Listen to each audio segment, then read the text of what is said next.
As a result of the data that's coming back from us participating in the Permanency Practice Initiative, we're able to look at things differently than what we used to. We can evaluate the data differently. We can help evaluate what are the barriers that are impeding us from achieving timely permanency. We can also pull the initiatives apart. As you know, with the family finding, the family group decision making, family development credentialing, 357, 3-month status review conferences, all of that provides us a lot of information that we can now pull apart and say, where do we need to really put our efforts? Where do we really put our resources to make sure that we are being the most efficient and effective in what we're putting into place? So our participation has really benefited Dauphin County.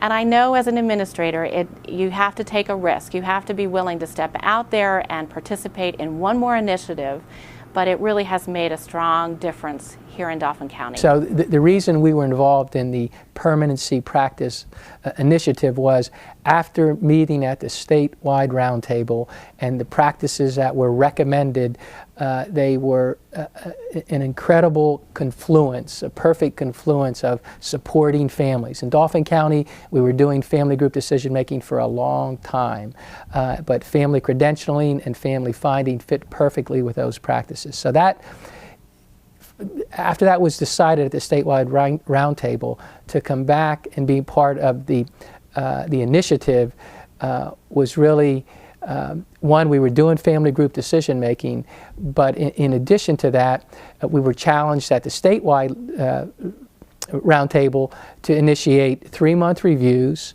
to continue with family group decision making, family finding, and that just fit perfectly. So the whole goal of being part of the Permanency Practice Initiative was to reduce the time that children are in care, to get them home in a more expedited manner, and also to encourage families to be part of the solution.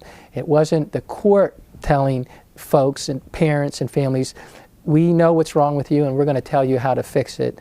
It encouraged families to come up with their own solutions and their own plan to reunify with their children. So from a court's perspective, that's what we should not just be doing in the Permanency Practice Initiative. We should have been doing that all along in child welfare.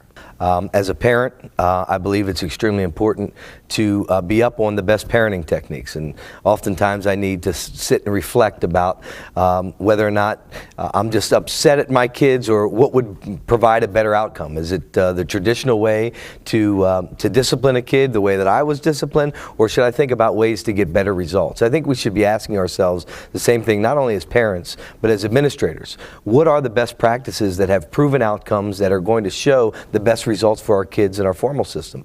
The results of not doing the best practice are clear. I mean, we've seen kids bumped from placement to placement to placement. We've seen them with significant behavioral problems, issues with drug and alcohol, issues with the criminal justice system, and these are kids who might not have had behavioral problems prior to them being disrupted from their own family environment.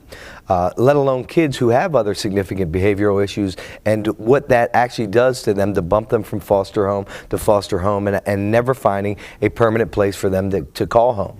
I think we have an obligation to make sure that we are doing all we can to enacting all the best practices to find permanency for our kids as soon as we possibly can.